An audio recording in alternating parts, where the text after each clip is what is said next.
कि 2023 के जो आम चुनाव आएंगे उसमें पिछड़ा वर्ग को इतने टिकट मिलेंगे जितने आज तक कांग्रेस में नहीं मिले होंगे।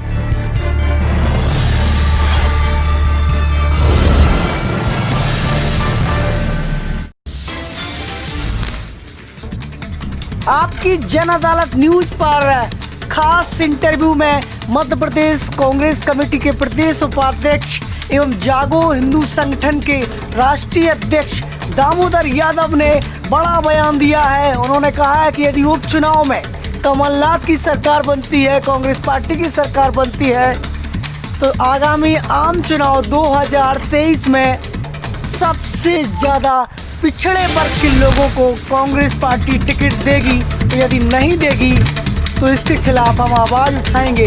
तो आपकी जन अदालत न्यूज़ पर सबसे बड़ी खबर इस समय आप देख रहे हैं। आपकी जन अदालत न्यूज़ के एक इंटरव्यू में दामोदर यादव ने बड़ा बयान दिया है। पिछड़े वर्ग को लेकर उनका कहना है कि हर हाल में पिछड़े वर्ग को अब कांग्रेस पार्टी नज़रअंदाज नहीं कर पाएगी। बात का ध्यान रखा, लेकिन मैं विश्वास दिलाता हूं कि 2023 के जो आम चुनाव आएंगे उसमें पिछड़ा वर्ग को इतने टिकट मिलेंगे जितने आज तक कांग्रेस में नहीं मिले होंगे, और कांग्रेस को देने ही होंगे। अगर पुनः सत्ता में आना है तो पिछड़ा वर्ग को कोई नज़रअंदाज नहीं कर सकता। कैसे यादव को, कुशवाहा को, बघेल को, दांगी को, रावत को, गुर्जर को कैसे नज़रअंदाज किया जाएगा? बिल्कुल नज़रअंदाज नहीं करेंगे। और अगर नज़रअंदाज, मैं तो कहता भी हूँ, मैंने राष्ट्रीय अध्यक्ष जी को भी चिट्ठी लिखी, माननीय कमलनाथ जी से भी निवेदन करता हूँ, कई बार कहता हूँ कि ये कांग्रेस हमें विचार करना चाहिए कि भारतीय जनता पार्टी की सरकार बनती कैसे है, क्यों वो टक्कर में आ जाती है। वो टक्कर में इसलिए आ जाती है कि हम अगर पिछड़ा वर्ग के लोगों को पर्याप्त सम्मान नहीं दे पाते हैं या उनको पर्याप्त उनका अधिकार नहीं मिल पाता है तो पिछड़ा वर्ग भटक जाता है। चाहे वो लोधी समाज हो, चाहे वो पाल समाज हो, चाहे वो यादव समाज हो। और वो जब बीजेपी को वोट दे देता है, उन्होंने बहुत बढ़िया षड्यंत्र करके शिवराज सिंह को तैयार कर लिया किरार समाज के लिए, उमा भारती जी को तैयार कर लिया लोधी समाज के लिए, एसपी सिंह बघेल और जाने किसको तैयार कर लिया था पाल समाज के लिए। इसी तरीके से मेरे ख्याल से वो उत्तर प्रदेश का डिप्टी सीएम कौन है, कुशवाहा समाज के लिए तैयार कर लिया था। तो इन सब के चेहरे दिखा दिखा के वो पिछड़ा वर्ग का 50% से ज़्यादा वोट ले जाते हैं, बल्कि 60-70% वोट ले जाते थे। लेकिन अब पिछड़ा वर्ग जाग गया है। पिछड़ा वर्ग लालू प्रसाद यादव का भी हाल देख रहा है, पिछड़ा वर्ग अखिलेश यादव का भी हाल देख रहा है, पिछड़ा वर्ग मध्य प्रदेश में भी देख रहा है कि जब आरक्षण मिला, 50 साल की मांग, 40 साल की मांग हमारी जब पूरी हुई और कमलनाथ जी ने की, तो इन लोगों ने आके वापस आरक्षण छीन लिया।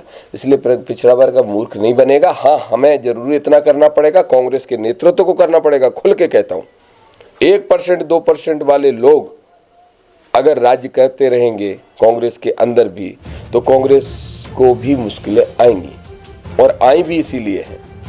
अगर यादव, कुशवाहा, बघेल, दांगी, रावत, कुर्मी, जितनी भी जातियां पिछड़ा वर्ग की हैं, लोधी, इन सब के एक 2 नेता तैयार करना चाहिए। इनके नेता तैयार होना चाहिए, इनकी समाज को लगना चाहिए कि हमारे नेताओं को स्थान मिलता है। अगर इनके नेताओं को उपयोग की वस्तु समझा जाएगा तो नुकसान होगा। लेकिन मुझे पूरा विश्वास है कमलनाथ जी के नेतृत्व पर, पूरा विश्वास है राहुल गांधी की और प्रियंका गांधी जी की सोच पे कि निश्चित रूप से पिछड़े वर्ग के लोगों को पर्याप्त सम्मान मिलेगा। और अगले चुनाव में आप देखेंगे, आप यादवों की बात कर रहे हैं, मैं तो पाल बघेल की भी कर रहा हूँ, कुशवाहा की भी कर रहा हूँ, लोधी राजपूत की भी कर रहा हूँ, सारी किरार समाज की भी कर रहा हूँ, किरार समाज की भी कर रहा हूँ। सबको टिकट मिलेंगे और सबको अच्छा अवसर मिलेगा। और मैं फिर एक बात और बड़ा ऐलान कर रहा हूँ आपके सामने, अगर ये नहीं हुआ तो सबसे पहले लड़ाई लड़ने वाला मैं ही हूँगा अपनी पार्टी के अंदर, और आज भी लड़ता हूँ।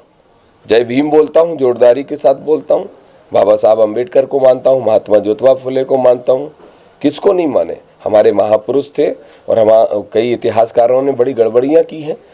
पाल समाज के में अगर कोई बड़ा महापुरुष हुआ है तो उसका इतिहास छोटा सा लिखा मिलेगा। यादवों में हुआ, गुर्जरों में हुआ, दांगियों में हुआ, कुशवाहों में हुआ, तो उनका इतिहास इतना सा मिलेगा। और उनके इतिहास बहुत बड़े मिलेंगे जिनकी आबादी 1% भी नहीं है, और फर्जी भी मिलेंगे। लेकिन अब हमारा वर्ग जाग गया है, दलित वर्ग भी जाग गया है, पिछड़ा वर्ग भी जाग गया है। अगर हम 100 में से 85 हैं तो एक समय ये भी आएगा। आज तो हम आरक्षण की बात कर रहे हैं 27% की। अरे मैं तो ये कह रहा हूँ, एक दिन ये समय आएगा इस मध्य प्रदेश में, और मैं जब तक जिंदा हूँ उसके लिए प्रयास करता रहूँगा कि 85 हम हैं तो हम आरक्षण लेंगे नहीं, हम 15% दूसरों को आरक्षण देंगे। 100 कलेक्टर बनेंगे तो 85 हमारे बनेंगे, 15 हम दूसरों के बनाएंगे। हम क्यों भिखारी बन के भीख मांगते रहे, हम तो देने वाले हैं ना। बहुत बहुत धन्यवाद। तो आपकी जन अदालत न्यूज़ पर दामोदर यादव हमारे साथ जुड़े हुए थे। ओबीसी की उपेक्षा बर्दाश्त नहीं करेंगे, ये आवाज़ थी दामोदर यादव की। और 2023 में पिछड़े वर्ग के लोगों को सम्मान मिलेगा, टिकट भी मिलेंगे। बड़ी विस्तार से चर्चा की है। आपकी जन अदालत न्यूज़ का स्पेशल एक्सक्लूसिव रिव्यू आपके सामने था। हमारे साथ जुड़े रहिए। नमस्कार।